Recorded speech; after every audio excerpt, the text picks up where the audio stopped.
Combien d'années, aux côtés du rabbin Liché de m'avoir béni, Milo Adonner, accompagné chaque printemps pour Yom HaAtzmaut, ses camarades de déportation de Blech Hamer en Israël.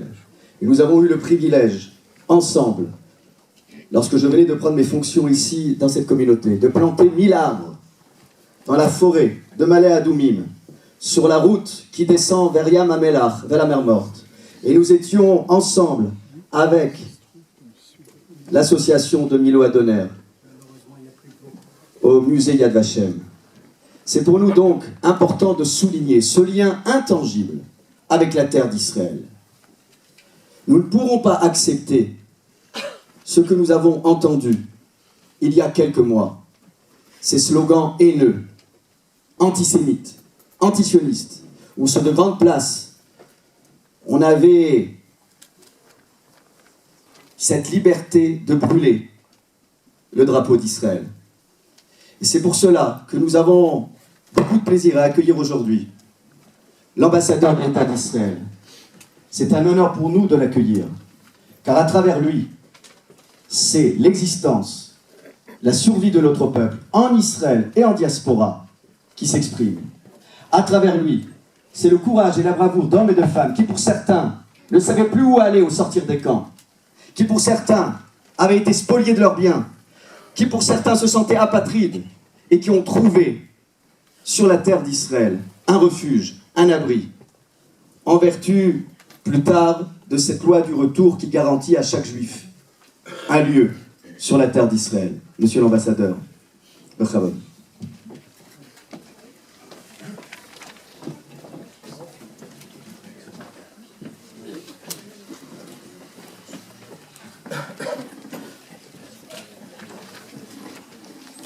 Madame la ministre, chère Nathalie, Monsieur le maire, cher Pierre, Monsieur le président, Monsieur le grand rabbin de Paris, Monsieur le grand rabbin Kaufmann, Monsieur le président, chers amis. Mardi matin, dans le froid glacial de janvier à Paris, je me suis rendu à la cérémonie de commémoration au mémorial de la Shoah. Je me tenais là, comme les autres, entre deux murs. L'un contenant la liste des noms qui n'en finissent pas de 76 000 de mes frères, de nos frères et sœurs acheminés vers les camps d'extermination d'Auschwitz et de Sobibor. Et de l'autre côté, cet autre mur qui contient la liste de 3800 Français qui ont risqué leur vie pour sauver notre peuple, sauvant aussi quelque peu la dignité de l'humanité et de ce pays. Les vraies personnalités importantes de cette cérémonie n'étaient ni le ministre, ni les ambassadeurs, ni les rabbins, ni les dirigeants communautaires. C'étaient les survivants qui étaient conviés, installés pour écouter le discours émouvant du président de la République française. Je scrutais leur visage et en fermant les yeux, j'imaginais ce que ces héros avaient dû traverser il y a 70 ans et ce qu'a été leur vie depuis. Je les regardais et me faisais la réflexion que dans une génération, l'histoire de la plus grande tragédie de l'humanité serait reléguée au seul livre d'histoire. Et c'est la raison pour laquelle je pense que nous devons écouter les témoignages, nous devons témoigner de cette période, raconter son histoire, rappeler à l'humanité cette tragédie qui a livré le peuple juif aux mains d'une Europe civilisée.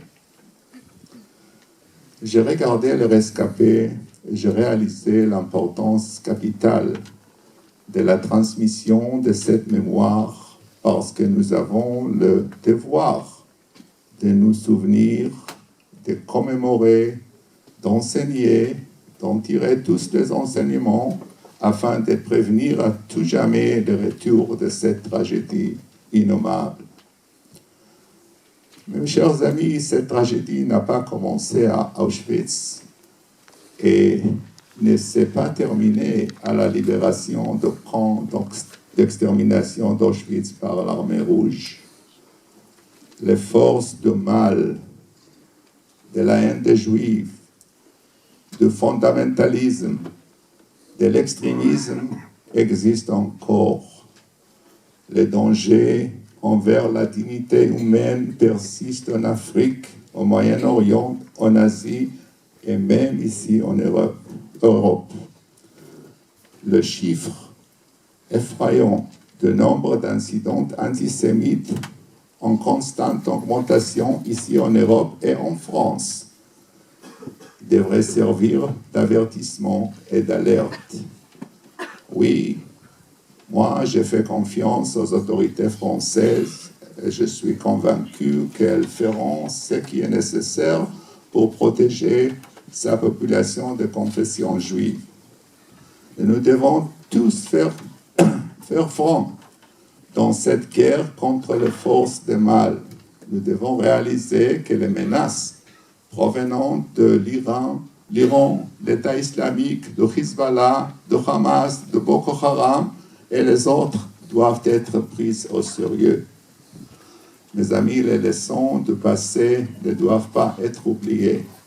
Si nous aspirons à un avenir meilleur, nous devons nous souvenir des leçons du passé.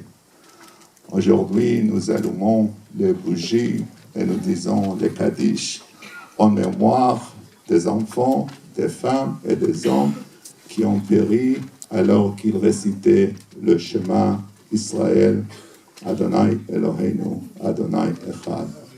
Yehi Zichram Baruch.